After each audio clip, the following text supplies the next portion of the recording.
Next है chapter number 4। इसका name है moving charges and magnetism.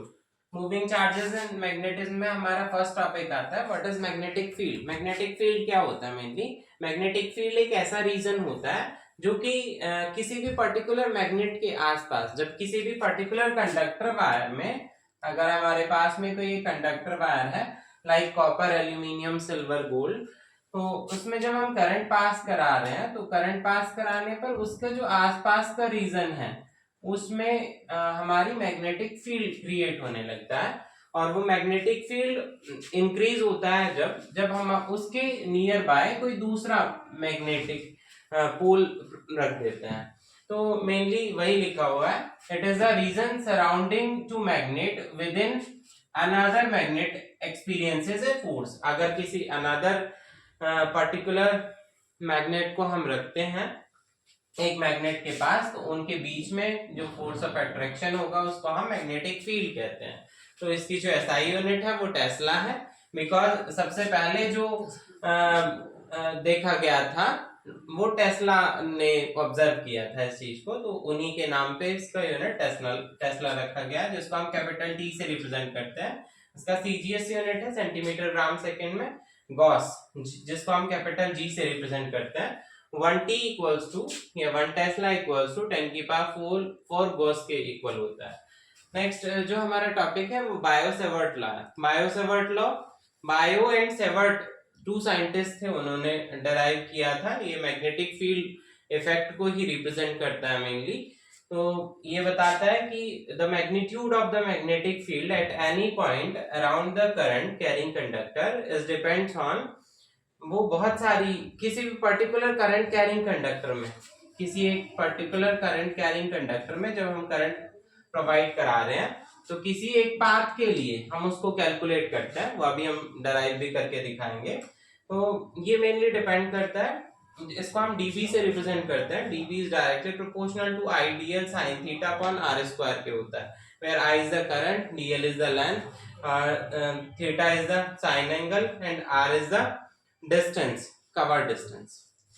Next Biot-Savart law को आगे हम किस तरह से डेराइव कर सकते हैं? तो बायो-सेवर्ट लॉ हमारा बेसिकली मैग्नेटिक फील्ड पर डिपेंडेंट है, और मैग्नेटिक फील्ड में अगर हम देख रहे हैं कोई हमने एक कंडक्टर वायर लिया है और उस कंडक्टर वायर में जब हम करंट फ्लो कराते हैं, जिसको हम करंट कैरिंग कंडक्टर बोलते हैं, तो करंट फ्लो कराने पर उसमें क्या मैग्नेटिक फील्ड क्रिएट होता है, डीबी हमें कैलकुलेट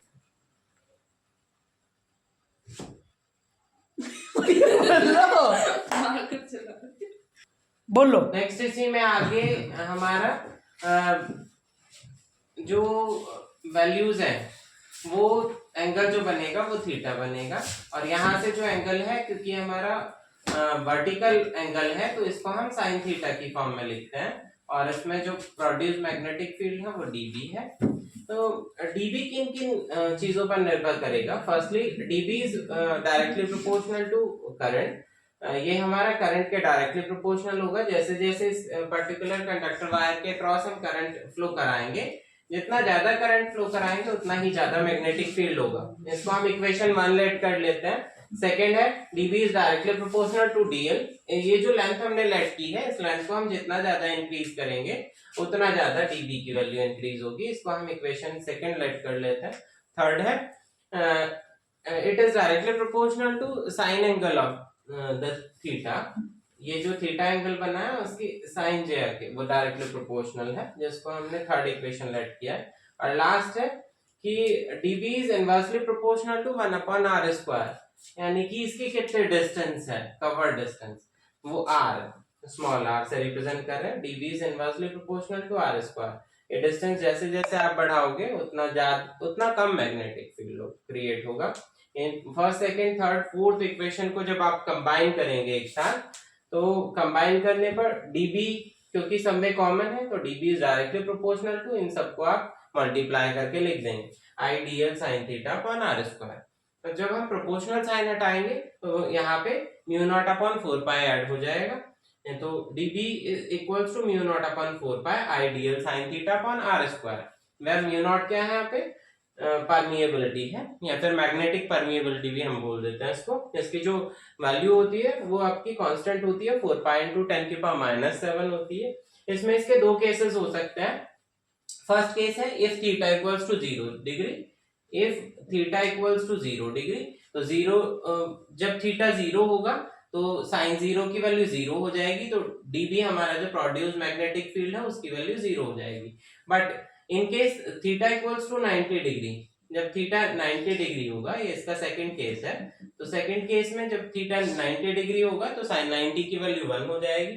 तो इसका एक्सप्रेशन आएगा mu not upon 4 pi I D L upon R square, जो कि आपका मैक्सिमम वैल्यू जो अकर होगी वो थीटा इक्वल्स टू 90 डिग्री पर होगी। अगर मिनिमम वैल्यू जो आएगी वो थीटा इक्वल्स टू 0 पर आएगी। ये दो केसेस पूछ लिए जाते हैं।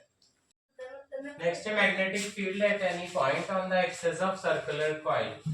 अगर हमारे पास में कोई एक कंडक्टर है जिसमें मैग्नेटिक फील्ड प्रोड्यूस हो रहा है, जिसको हम डीबी बोल रहे हैं, तो उस टाइम पर ये किसी सर्कुलर कॉइल के अराउंड होगा। ये सर्कुलर कॉइल की जो रेडियस है, सेंटर, उसको हमने आर लेट किया, उस पर जो मैग्नेटिक फील्ड किसी भी पॉइंट पर जो प्रोड्यूस हो रहा है उसको हमने वो पॉइंट सेलेक्ट किया ए और बी। ये अगला हमारा पी पॉइंट है जिस पर वर्टिकुलर और हॉरिजॉन्टल हमारा मैग्नेटिक फील्ड प्रोड्यूस हुआ है, और डीबी वो मैग्नेटिक फील्ड है वर्टिकल और हॉरिजॉन्टल का जो रिजल्टेंट है उसको हमने डीबी वेक्टर से रिप्रेजेंट किया है। इसका जो एंगल है वो थीटा। अब आर क्या है यहाँ पे, आर इज द रेडियस, और पी वो पॉइंट है किसी भी एक्सिस का जो कि कवर्ड कर रहा है एक्स डिस्टेंस सेंटर से। इस सेंटर से ये एक्स डिस्टेंस कवर कर रहा है। तो इस पर्टिकुलर टाइम पे according to Biot Savart law DB का जो फॉर्मूला होगा वो हमने अभी प्रूव किया, mu not upon 4 pi ideal sine theta upon R square के बराबर होता है। जबकि इसी को अगर हम आगे सिंप्लीफाई करें तो mu naught upon 4 pi ideal theta की वैल्यू अगर हम, क्योंकि हमने ये जो यूज हो रहा है वो एज ए परपेंडिकुलर की तरह बिहेव कर रहा है, और हमने बताया कि मैक्सिमम वैल्यू जो हमें डीबी की मिलती है वो 90 डिग्री पर मिलती है। तो थीटा की जगह हमने 90 डिग्री पुट किया, साइन 90 की वैल्यू बिकॉज 1 होती है, तो हम इसका एक्सप्रेशन आ जाएगा mu not upon 4 pi into ideal upon R square. अब जब हमें मैग्नेटिक फील्ड निकालना है सिंपल, तो क्योंकि अब ये डिफरेंशिएशन फॉर्म में है तो उसको हटाने के लिए डिफरेंशिएशन को हम उसको इंटीग्रेट करते हैं। तो integration of DB sine theta, तो डीबी की वैल्यू आप पुट करेंगे, ये mu not upon 4 pi ideal upon R square into sine theta. Mu not upon 4 pi I sine theta upon R square हमने बाहर कॉमन लिया, अंदर बचा हमारे पास इंटीग्रल ऑफ डीएल। अब इंटीग्रल ऑफ डीएल, क्योंकि जो हमारा मेनली ये जो लूप है वो सर्कुलर कॉइल है, सर्कुलर लूप के अक्रॉस निकाल रहे हैं, तो एरिया ऑफ सर्कल आ जाएगा आपका 2 पाई आर। तो उसको जस्ट सिंप्लीफाई करके हमारा फाइनल एक्सप्रेशन आता है B equals to mu not upon 4 pi two I A upon R square plus small R square की पावर 3/2। नेक्स्ट टॉपिक है magnetic field at the centre of circular current loop. किसी circular circle के centre से हमें magnetic field create करना है। तो सबसे पहले हमने एक सर्कल लेट किया है, और उस सर्कल का जो सेंटर है वो O है, और उस सेंटर से आउटर साइड जो हमारा गिवन है वो रेडियस है, जिसको हम r से रिप्रेजेंट कर दे रहे हैं। इस पर्टिकुलर पॉइंट का क्या मैग्नेटिक फील्ड है वो हमें कैलकुलेट करना है। मैग्नेटिक फील्ड को हम b से रिप्रेजेंट करते हैं, जैसे हमने लिखा भी है साइड में, r is the radius and I is the current passing through the coil. इसमें अगर हम इसको प्रूव करें तो प्रूफ में बाय यूजिंग बायो-सावर्ट लॉ का एक्सप्रेशन होता था dB is equals to mu not upon 4 pi ideal sine theta upon R square, where अगर हम इस b की बात करें तो ये इस रेडियस पर परपेंडिकुलर बना रहा है, दैट मींस यहाँ 90 डिग्री का एंगल होगा, तो साइन थीटा की जगह हम 90 डिग्री पुट करेंगे।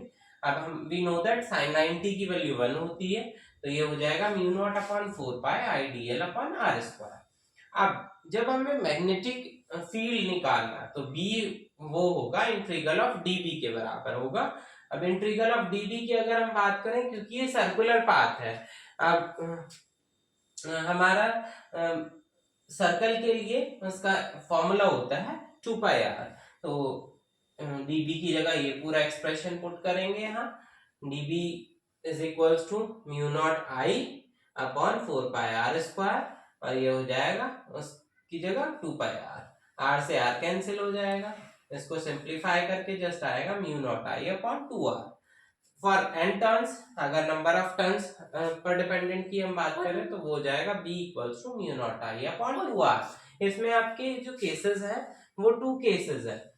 केसेस, फर्स्ट केस की अगर हम बात करें for semi circle, semi circle मतलब अगर हाफ सर्कल है हमारा तो उसके लिए एक्सप्रेशन होगा b बराबर mu naught I upon 4r।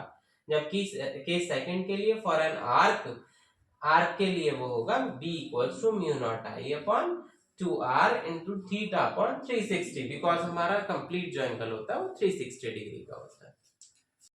Next है ampere circuital law. Ampere circuital law आपका इंपॉर्टेंट टॉपिक है, ये एग्जाम में पूछ लिया जाता है, या तो एम्पियर सर्किटल लॉ आता है या तो बायो-सावर्ट लॉ आता है एग्जाम में। एम्पियर सर्किटल लॉ क्या है mainly, it states that the line integral of a magnetic field over a closed loop is mu naught time current enclosed by the loop। किसी पर्टिकुलर लूप में, अगर हमारे पास में कोई पर्टिकुलर सर्कुलर लूप है तो उसमें अगर कोई कंडक्टर वायर हमने प्लेस किया हुआ है जिससे हम करंट पास करा रहे हैं, तो ये कहीं ना कहीं सर्कल की क्या रेडियस है उसके चारों तरफ उस पर डिपेंड करता है। तो r is the radius of ampere value, तो इसका जस्ट फॉर्मूला जो होता है। नेक्स्ट टॉपिक है ampere circuital law. Ampere circuital law exam में पूछ लिया जाता है, ये एग्जाम पॉइंट ऑफ व्यू से इंपॉर्टेंट टॉपिक है। या तो एम्पियर सर्किटल लॉ आता है एग्जाम में और या तो बायो-सावर्ट लॉ, इनमें से एक टॉपिक एग्जाम में पूछ लिया जाता है। तो एम्पियर सर्किटल लॉ क्या होता है मेनली, ये किस पर डिपेंडेंट होता है। एम्पियर सर्किटल लॉ जैसा कि नाम से क्लियर है कि ये किसी भी एक पर्टिकुलर सर्किट या लूप के लिए लॉ ड्रॉ किया गया है और ये मेनली करंट पर डिपेंडेंट होता है, इसीलिए इसको एम्पियर नाम दिया गया। तो ये मेनली क्या कहता है, it states that the line integral of magnetic field over a closed loop is mu naught time enclosed by the loop. किसी पर्टिकुलर लूप में, किसी पर्टिकुलर सर्कुलर लूप में जिसकी रेडियस स्मॉल आर है, उसमें अगर हम करंट कैरिंग करा रहे हैं तो कैरिंग करंट के आसपास जितना भी नियर बाय एरिया है उसका म्यू नॉट टाइम आपका करंट उसमें फ्लो करेगा। तो इसका जस्ट एक्सप्रेशन जो होगा b dot D L equals to mu not I. इसमें आगे अगर हम b जो हमने फॉर्मूला पढ़ा है इक्वल्स टू, वो होता है mu not I upon 2πr। Integral of b dot D L equals to integral of b D L cos theta होता है, बिकॉज ये हमारा हॉरिजॉन्टल लाइन है, रेडियस की जो लाइन है, और ये आपका हॉरिजॉन्टल लाइन पर जो एंगल बनेगा वो थीटा इक्वल्स टू 0 डिग्री होता है। तो आप जब थीटा की जगह 0 पुट करेंगे तो cos 0 आपका 1 हो जाएगा। तो ये हो जाएगा b इंटीग्रल ऑफ dl। अब क्योंकि ये सर्कुलर पाथ है आपका, तो सर्कुलर पाथ के लिए एरिया पर्टिकुलर किसी भी सर्कल के लिए आपका 2πr होगा। तो ये हो जाएगा mu not I upon 2πr into 2πr, 2πr से 2πr कैंसिल हो जाएगा, इसका एक्सप्रेशन आएगा integral of b dot dl equals to mu not I. अब इसमें अगर इसकी जो रेडियस है उसको अगर हम स्ट्रेस कर देते हैं, खींच देते हैं, तो यहाँ पे वो दिखाया गया स्ट्रेस, जो रेडियस है वो स्मॉल r से हम रिप्रेजेंट कर रहे हैं, इसकी जो ओरिजिनल रेडियस है वो कैपिटल R है। किसी पर्टिकुलर पी पॉइंट पर हमने उसको ड्रॉ किया हुआ, इसमें जो केस होता है वो होता है where small r is greater than capital R। By using ampere circuital law integral of b dot dl equals to mu not I होता है, b dl cos theta equals to mu not I upon, अब इस circle के लिए हम उसको लिखेंगे pi R square, pi R square से पाई आर स्क्वायर कैंसिल हो जाएगा। तो ये हो गया b into 2πr equals to mu not I small R square upon capital R square. इसको जस्ट सिंप्लीफाई करके हमारा ये फाइनल एक्सप्रेशन आता है b equals to mu not I r upon 2 pi r square, where b is directly proportional to small r, b is directly proportional to mu naught, b is directly proportional to I and inversely proportional to capital R. Next topic है magnetic field inside a straight solenoid. अगर हमारे पास में कोई एक straight solenoid है जिसको हमने cross line से रिप्रेजेंट किया हुआ है, उस पे हमारा उसकी आउटर साइड क्या मैग्नेटिक फील्ड क्रिएट होगा, ये प्रूव करने के लिए आ जाता है एग्जाम में। तो ये हमने कोई एक कंडक्टर वायर प्लेस किया हुआ है जिसको हमने क्रॉस लाइन से रिप्रेजेंट किया हुआ है। इसमें जब हम करंट पास कराएंगे तो इसके आसपास के एरिया में, इसके आउटर साइड में मैग्नेटिक फील्ड क्रिएट होने लगता है। तो वो जो मैग्नेटिक फील्ड है उसको हमने रिप्रेजेंट किया है A B C and D loop की तरह से। तो यहाँ पे mainly n is the number of turns per unit length है, जो कि डिपेंड करता है n by l पे, where n is the number of turns and l is the length of conductor wire. I क्या है यहाँ पे, I is the current passing through the each number of turns. ABCD हम as a Ampere law of length L, हमने ABCD को एक loop late किया हुआ है जिसकी जो लेंथ है वो L है, तो उससे कितना मैग्नेटिक फील्ड क्रिएट होगा B हमें कैलकुलेट करना है। तो n number of turns passing through it, तो using ampere circuital law, ampere circuital law के अकॉर्डिंग फॉर्मूला हमने डेराइव किया एम्पियर सर्किटल लॉ का, integral of b dot dl equals to mu not n into i होता है। तो यहाँ पे इसको अगर हम क्योंकि लूप हम लेट कर रहे a to b, b to c, c to d and d to a, तो इसी तरह से यहाँ पे इसको सबसे पहले a to b, integral a to b, b dl cos theta होगा, फिर b टू c होगा dl cos theta, and d to a होगा b dl cos थीटा। अब थीटा की जो वैल्यू है वो आपकी a टू b वाले केस में, क्योंकि ये दोनों पैरेलल लाइन की तरह है, तो यहाँ पे थीटा आपका 0 होगा, जबकि इन दोनों स्ट्रेट लाइंस पर वो 90 डिग्री होगा। तो इसको सिंप्लीफाई करके जस्ट हमारा जो एक्सप्रेशन है वो म्यू नॉट एन आई के बराबर आता है। तो इसको अगर हम bl के इक्वल रखें, मैग्नेटिक फील्ड एंड उसकी length equals to mu naught N I होता है। अब यहाँ से अगर हम मैग्नेटिक फील्ड कैलकुलेट करें तो वो होता है b equals to mu not I upon L, या फिर b equals to mu naught N I. Next है magnetic field due to toroidal solenoid. अगर हमारे पास में टॉर्शनल सोलेनोइड है कोई, तो उसमें क्या हमारा मैग्नेटिक फील्ड क्रिएट होगा। ये कोई हमने सर्कुलर लूप दिखाया हुआ है, ये सर्कुलर लूप पूरा वाउंड है डिफरेंट नंबर ऑफ टर्न से, जैसे कि हमारी किसी भी पर्टिकुलर फैन की कॉइल होती है जिसको हम कॉपर वायर से माउंट करके रखते हैं, इसी तरह से सिमिलर यहाँ पे हमने एक सोलेनोइड दिखाया हुआ है। इस सोलेनोइड की जो एक्चुअल रेडियस है वो r है।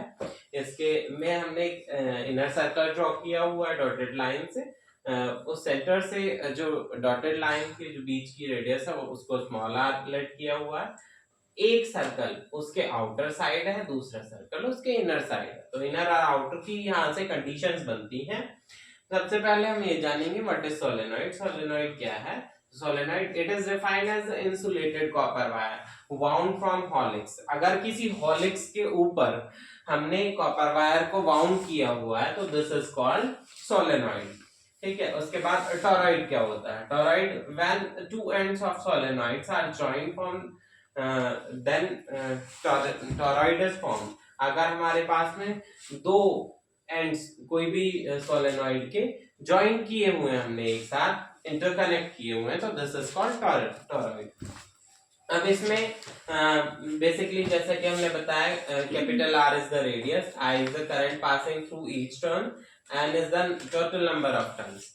अब यहाँ पे तीन केसेस बनते हैं इसमें। फर्स्ट केस क्या बनता है? Space enclosed bye torrid. अगर टॉरॉइड पर स्पेस हमारा एनक्लोज है इसी रियल लाइन पर, तो उस टाइम पर मैग्नेटिक फील्ड की जो वैल्यू होती है वो as per Ampere circuital law B equals to mu integral of dl cos theta, ideal cos theta की फॉर्म में हमारा B की वैल्यू 0 होगी, बिकॉज cos 90 0 होता है। नेक्स्ट सेकंड केस आता है आउटसाइड द टोरॉइड, तो उस टाइम पर भी मैग्नेटिक फील्ड आपका जीरो होगा। And third last case is the inside at the toroid, अगर वो टोरॉइड इनर साइड में है तो उस टाइम पर v की जो वैल्यू होगी वो म्यू नॉट n इंटू आई होगी। नेक्स्ट है फोर्स ऑन मूविंग चार्ज। अगर हमें किसी पर्टिकुलर मूविंग चार्ज के अक्रॉस हमें फोर्स कैलकुलेट करना है तो वो होता है F equals to q v into B. अब इन सभी के ऊपर हमने क्या वेक्टर साइन रिप्रेजेंट किया हुआ है, वेक्टर साइन बता रहा है कि इसमें मैग्नीट्यूड के साथ साथ इसकी डायरेक्शन भी गिवन है, तो F equals to q v into B. अब इसका अगर हम मोड ऑफ F निकालते हैं तो वो q v B sine theta के इक्वल होगा, बिकॉज हमारे जो एंगल्स बनेंगे वो वर्टिकल होंगे, तो q v B sine theta. अब यहाँ पे F डायरेक्टली परपेंडिकुलर होता है किस पर, V पर, और F is also directly perpendicular to B vector. तो केस फर्स्ट होगा यहाँ पे जब थीटा की वैल्यू 0 या 180 डिग्री होगी तो उस टाइम पर F की वैल्यू हमारी मिनिमम होगी जिसको हम 0 बोलते हैं। केस सेकंड है जब थीटा की वैल्यू 90 डिग्री होगी तो उस टाइम पर हमारी F का क्या वैल्यू होगी, इसमें अगर आप पुट करोगे sin 91, that means F equals to q v B, जो कि मैक्सिमम होगी उस टाइम पर, और जिस टाइम पर V 0 होगा उस टाइम पर भी F की वैल्यू 0 होगी जिसको हम मिनिमम बोलते हैं।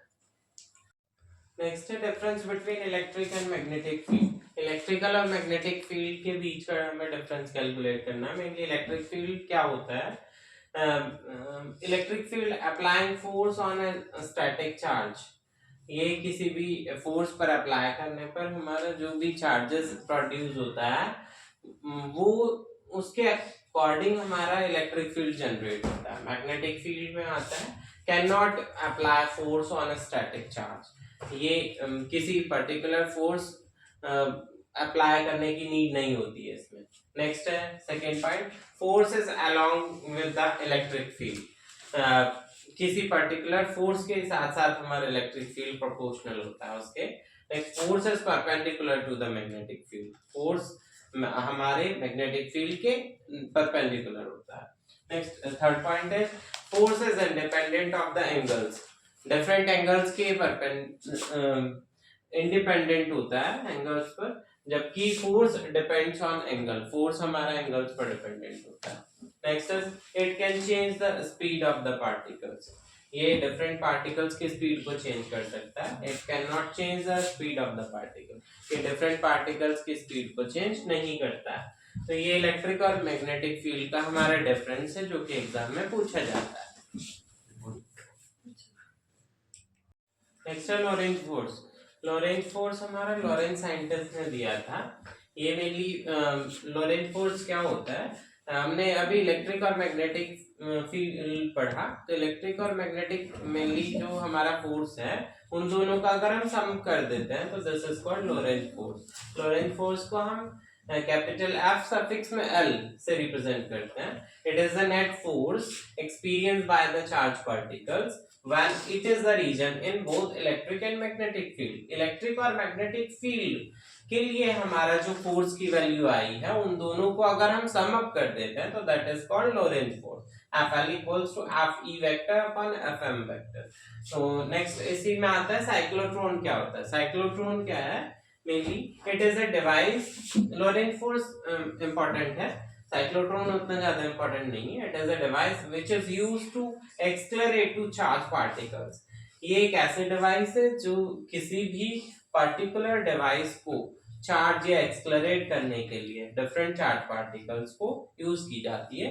तो इसके जो एग्जांपल हो सकते हैं वो प्रोटॉन और अल्फा पार्टिकल्स हैं, एक्सेप्ट न्यूट्रॉन और प्रोटॉन को छोड़ते हुए प्रोटॉन और अल्फा पार्टिकल्स को हम साइक्लोट्रॉन की हेल्प से चार्ज कर सकते हैं। नेक्स्ट है force on A current carrying conductor. किसी करंट कैरिंग कंडक्टर से अगर हमारे पास में कोई एक कंडक्टर वायर है उससे अगर हम करंट पास कराते हैं तो करंट आई पास कराने पर उस पर मेनली क्या फोर्स हमारा एक्ट होगा।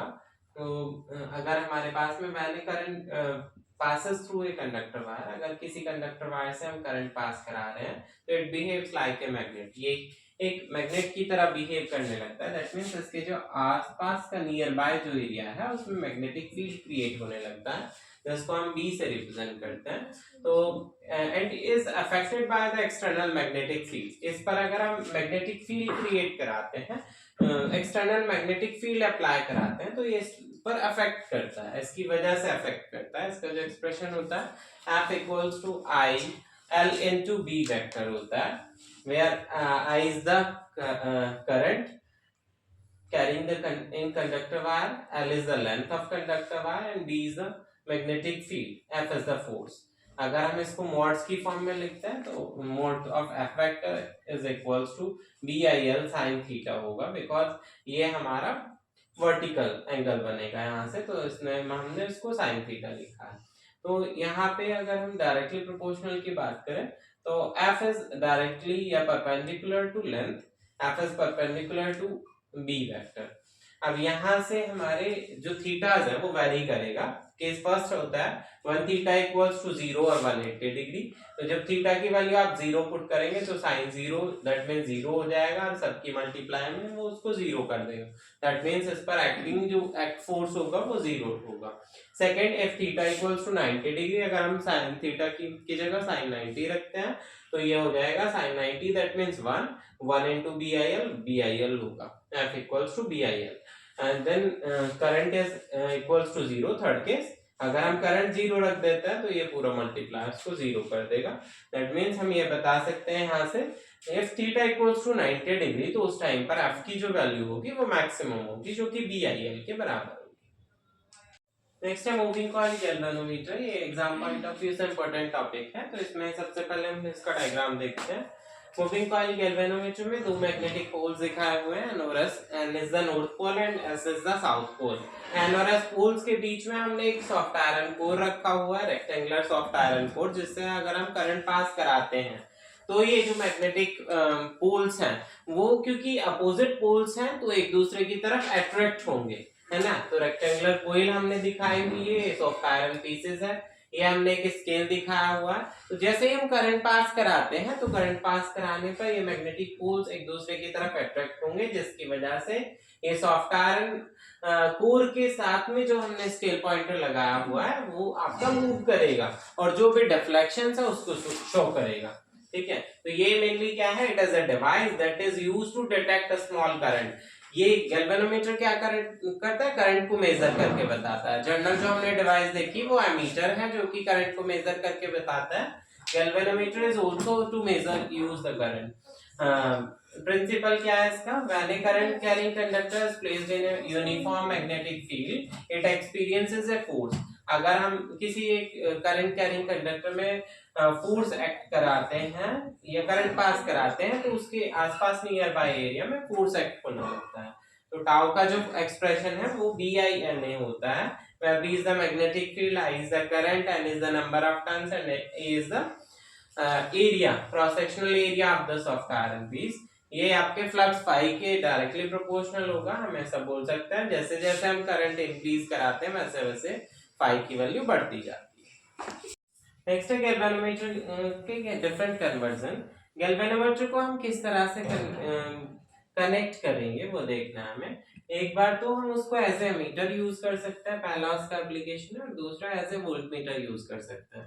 एज ए एमीटर के लिए एमीटर हमें पता है करंट मेजर करता है, लेकिन एमीटर को एज ए गैल्वेनोमीटर की तरह बिहेव कराने के लिए तो गैल्वेनोमीटर के जस्ट पैरेलल में हम एक रेजिस्टेंस कनेक्ट कर देते हैं, हाई रेजिस्टेंस। अगर इस गैल्वेनोमीटर के जस्ट पैरेलल में हम एक रेजिस्टेंस कनेक्ट कर देते हैं तो ये आपका गैल्वेनोमीटर एज ए एमीटर की तरह बिहेव करता है, जैसा कि हमने लिखा भी हुआ है।